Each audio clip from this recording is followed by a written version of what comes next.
Hello. Happy Rezero Day, everyone. The Echidna meme is still here. I was debating getting a holographics, all their responses during his stream when I was doing the donations, and they're just putting that here. All their misery. But we're not going to do that right now, okay? Um, Obviously, spoilers ahead. If you enjoy my little recap, leave a like, subscribe. Let's get into it. We had a lot of backstory today. We learned that Roswaal is a simp.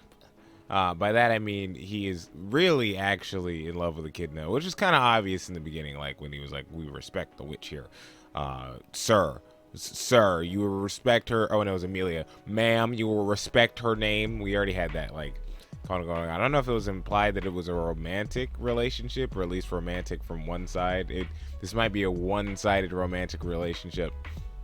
But we get a little bit of backstory. So Subaru is like, I already know the story about Sanctuary, and as I've already implied with the romance, Roswaal is suffering from some sort of issue with magic reserves. I don't remember how Echidna put it in words specifically, but he went to go see her specifically at some sort of time, or she went to go visit him. I'm not actually completely sure on that one, since we do see him come back to go find her when he goes talking to Ryuzu.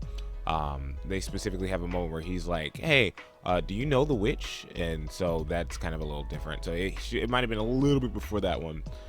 She ends up kissing him to get rid of the extra magic mana he has, which is allowing him not to suffer anymore, which I thought was a very interesting callback, not only to Subaru's relationship with her, because that was a whole like, "Oh my gosh, you can tell me about Return by Death," and he was crying, which is the other reason why it bothered me, because it felt like she did it beforehand. Like this felt so rehearsed, you know?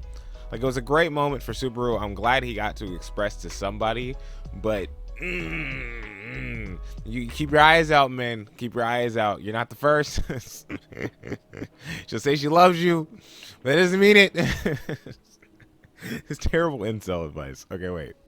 So after that, so with the relationship wise, what it also reminded me is his own relationship with Ram, because she's stuck in a relationship to the sense that she's reliant on him for a problem she has that really only is a problem she has specifically.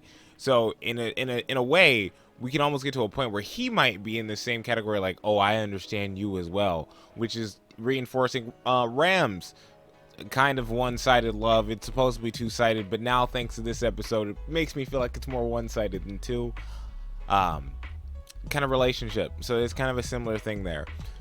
We see them kind of have a normal day-to-day. Like, I was actually surprised. Right after the scene, we just get to Roswaal talking to Beatrice and Ryuzu, and Roswaal's like, "So yeah, so that was my romantic relationship with your mother." I just like,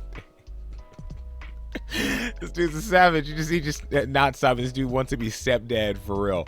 So he's like, they're just all chatting. Beatrice is being her sassy self, but it's nice seeing her kind of have fun just talking to two other people. Her and Ryuzu seems like they're good friends, because she keeps turning Ryuzu like, "Well, whose side are you on? Why do you keep joining on his side whenever I'm roasting both of you? You're supposed to be on my side whenever I'm roasting both of you." And then Roswaal is clearly, again, his obsession now is Echidna, so he's just talking about Echidna and the fact that he's being trained by her, which is, she's supposedly, as Beatrice puts in her own words, the best teacher in the world. Now, whether or not that's just because it's her mother or because she's actually one of the best magic users in the world, she's yet to know. She is the Witch of Greed. If you're going to take anything like this, what she's kind of giving me vibes of, except she's nice, it seems, is Orochimaru, with the whole, she can give other people powers or get them to a new place, and she's always studying new things, so probably new magic, like Orochimaru with the jutsu and everything else like that, right? So later on, we get to a bit of a point where Roswell's like, "Okay, they told you about that. What does it matter? Like, actual Roswell in modern time to Subaru. So what does it matter?" And he's like, "I know why Sanctuary was made." And so we get to this one bad day of Sanctuary. Beatrice is like, oh, I gotta go. Mother's calling me. I have to go there. Roswaal, she needs you as well. And then they start talking about the barrier in Sanctuary, the one that. So I don't know if it was implied beforehand, but Ryuzu Shima, I believe, the elf within the crystal, is the barrier for Sanctuary. This isn't the order of the episode, but I feel like most people kind of got that the moment they saw it. They're talking about like, oh, well, we don't really have time to make this barrier. We're gonna need something for the barrier. And then Ryuzu chimes up and goes, I'll do it for you. I'll become the barrier. And they're both really hesitant. So this is also giving me better vibes for Echidna, because I'm harsh on Echidna because she's harsh on Amelia. But she wasn't like jumping for joy to try this experiment. This doesn't feel like the same lady. And we keep getting this effect where we don't actually see her eyes. It's like this the entire time. I don't think we see her face like once through any of these flashbacks with her. So it feels like she's literally a different person at the moment. And I feel like it's either going to be an important reveal when they show her upper eyes. Like maybe she has this, I think people pointed it out. Roswaal's eyes color is a little different in his regular form than it is to in the past, but I'm not completely sure. I'm not going to listen to anime only. But we haven't seen anything with Echidna, so maybe there might be some change, and that's the reason why they're hiding that. She agrees, I'm pretty sure. Then we get to the scene where Roswaal's like, I'm gonna buy you time. You guys just keep going. And we have this strange guy walking through the forest. We later get to the fight, and Roswaal is getting the crap beat out of him. Like the literal crap beat out of him. Blood. He's getting like socked around. Like it's crazy. So this guy, his name is Hector, the devil of melancholy. My brain couldn't think of it for 5 seconds. That's what Roswaal called him. It almost looks like he's using the invisible hand. He's super depressed the entire time. He's talking like this. He's like, oh man, this is a drag. I hate this. This is annoying. Every time he says one of those words, Roswaal's getting punched in the face like a little Dragon Ball Z fight, and then he gets dashed all the way far away. He gets back up. The guy named Hector, the devil of melancholy. Oh, it's gonna be so annoying. Oh my gosh. He turns and hears Ryuzu in the cabin. So he goes to point his hand in it. It almost looks like he's about to use his Shinra Tensei. Like he's about to blow that whole cabin apart. And then it turns out then Roswaal still is able to use magic, even though it looks like literally all his bones and stuff are broken. He uses Alu Go, and that guy just dusts us off. And I'm pretty sure the owl spells are the strongest spells in Rezero. So this guy just brushed it off. And we already know how strong Roswaal is to a degree. So after that, Echidna shows up, or at least, again, you know, a live Echidna. So again, these could be like two different kind of people. A live Echidna shows up, and it looks like she's here to try and at least either buy time for the sanctuary barrier and try to save Roswaal at the same time. She's like, am I a little too late? And Hector's like, no, you seem about right. I mean, he kind of just try to save you. Hey man, are you good? And you just like, no, I'm dead. I'm alright, I guess. And then it turns out like they have history as well. And the first thing my brain thought about when I saw that was, man, Echidna's like that one girl with a lot of exes. And is it Scott Pilgrim? Is that the movie? Right, where that guy has to fight like all these girls' exes. I was like, it's bad enough now Subaru's dealing with, I think Mother's Basement made the analogy that Echidna is like Subaru's evil version of his mother, and Roswaal is like the evil version of his father. But little did Subaru know his evil father also had a deal with another dude in the same exact position. Because Roswell's also making the speech as he's getting beat up. He's making the speech that you're the one who chooses to make your life this way. Of all the choices you had in life, this is what you chose, which is rich now to some degree. Because later on, I'll kind of get to that. So Echidna's there. He says, you used to be so cute back then. The Hector guy. And then we cut again, and now it's Ryuzu and Beatrice. Beatrice is taking Ryuzu to the crystal. Beatrice is like, okay, mom said you had something that you could do here. I don't know what else we need to do here. What do we need to do? And then Ryuzu figures it out. This is the sacrifice part. So Ryuzu tells Beatrice that, you know, this isn't gonna go well. She basically implies, you know, I'm gonna have to sacrifice myself. Beatrice doesn't want it to happen. We've seen Beatrice be sad about multiple situations, like the Subaru incident, or not wanting to see people die, or the Elsa situation. And now we're back at this place again, and it makes me so sad for Beatrice is one of the best characters in this show, because Beatrice gave me the vibes like, you know, she's annoying, but at the same time, like, she's one of the best well-written characters. The first time I saw the whole Ram chasing Subaru through the forest and Beatrice just being there for him, I was like, I really like this character. This character right here is one of my favorites out of the mansion. I was iffy on Ram. Rim I didn't like at the moment because all the Rim stands gassed her up, and then I saw what she did, and then I was like, ugh, like, what the heck, guys? Like, stop waifu simping, you know? Amelia was great, like, all the time. Roswaal was okay because I didn't really have anything else to him. I loved his, like, over eccentric personality, but it was Beatrice that was there for us, the viewers, in the beginning. And now I'm watching her suffer again as she's telling her friend, like, all these different ways. Maybe I can go save Mother real quick. I can go save Roswaal real quick. I can go fight that guy myself. And I think everybody kind of believes that, you know, Roswaal and Beatrice are kind of around the same power. So if Roswaal is getting his butt kicked, she's probably not going to do that, especially if these two were training partners, which we kind of see in Ryuzu's memories. She's probably not going to go and be able to help. Then Beatrice offers, and this is probably going to be important for later, I can just open one of the doors and I can just take literally everybody out of Sanctuary. It's probably going to hurt like a ton, probably going to suffer a little bit, but I'll be fine if I can get everybody out. And then Ryuzu goes, well, you guys are just going to be running away to somewhere else. It's not going to actually solve the problem.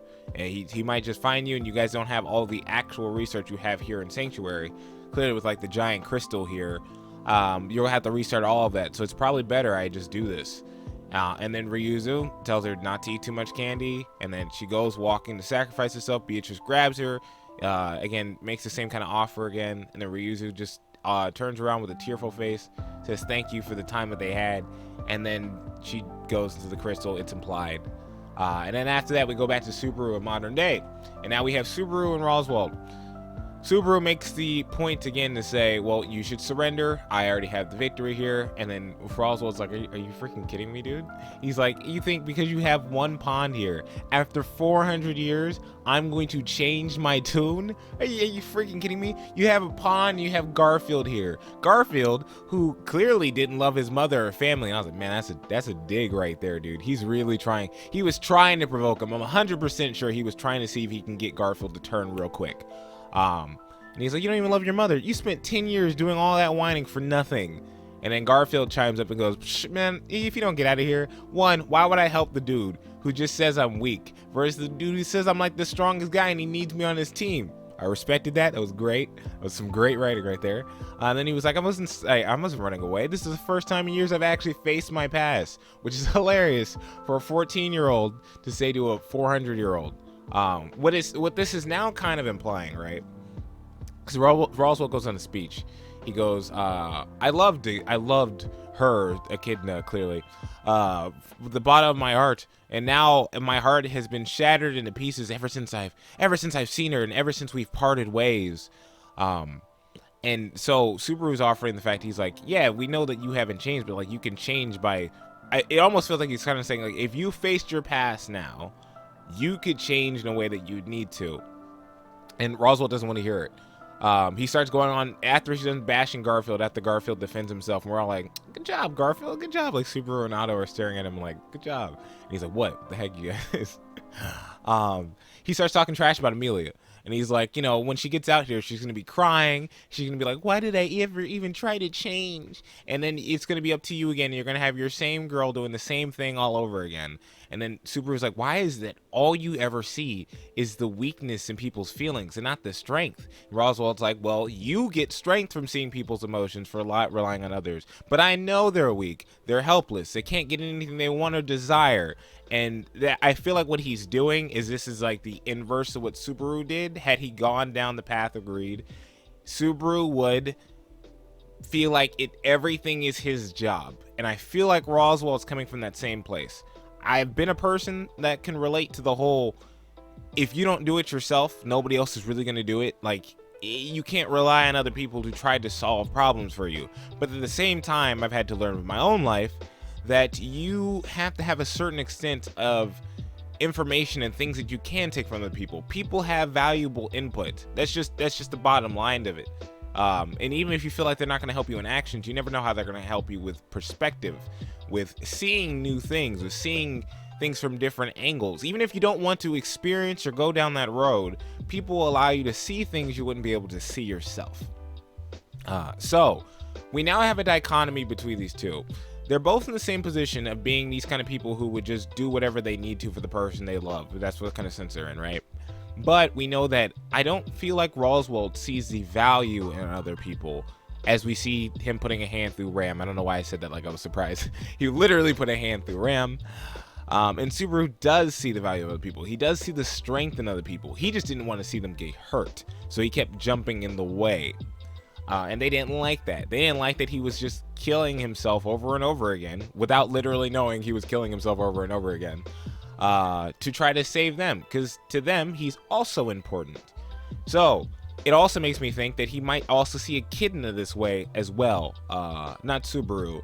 Roswaal. He might also see his own love interest this way.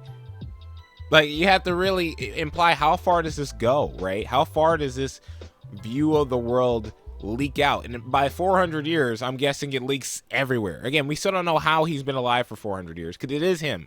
If Ram said, oh, it might be, what did she say? It's an ancestor. I don't know if she was hiding that, like if she was trying to hide the fact that he was that old, or if she was told that, oh, well, that was one of my ancestors and blah, blah, blah, blah, blah.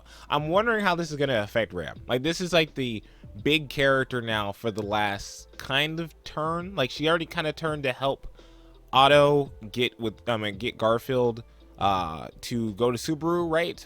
She kind of helped out with that fight. She saved his life, but she hasn't separated herself from Roswaal. And I almost feel like the better relationship for her at this point is it's probably actually Garfield. Like, she's being used to an end. Like, I don't feel like he loves her the way that he loved Echidna. Like, I think we all saw that today, right? That's the first time we've seen this man genuinely pissed. Like, when I mean piss, we have dark shadow, soul. Like, every time he answers one of the questions in Japanese, soul. Every time, I need to turn off my light. This man is enraged over Echidna. So to me, this episode was pretty good. We got Amelia leaving the shrine. She leaves the shrine, and then it's just Ram outside. I was hoping Subaru would be back by the time she finished, but, you know, I don't think it's going to be that big of a deal. I think she'll understand if he explains the situation. But this has been quite an eventful episode. I can almost go on a whole little tirade. I'm debating just making this video like 25 minutes long and just not editing it and just keep talking. Because there's so many similarities in this episode. I've already said the thing about, like, Ram, Echidna, and Roswaal. Then yeah, everyone's gonna be like, oh, Subaru and Roswaal, it's the same scene, but like, people don't pay attention to the fact that it's just like the same dichotomy of a relationship. What will Ram do? Garfield's now here. Will Garfield show Ram that there is other value to her as well? Because I don't feel like Ram doesn't know her own value, but to some degree she throws her life away for this guy who doesn't really care about her. We're in this whole like pseudo nice guy meme on both sides of the gender. So we had Roswaal, who most likely is like, oh, Echidna, I love you, let me defend you, versus Echidna and possibly her ex. I don't actually think it's her ex. I'm just being a jerk about it, right?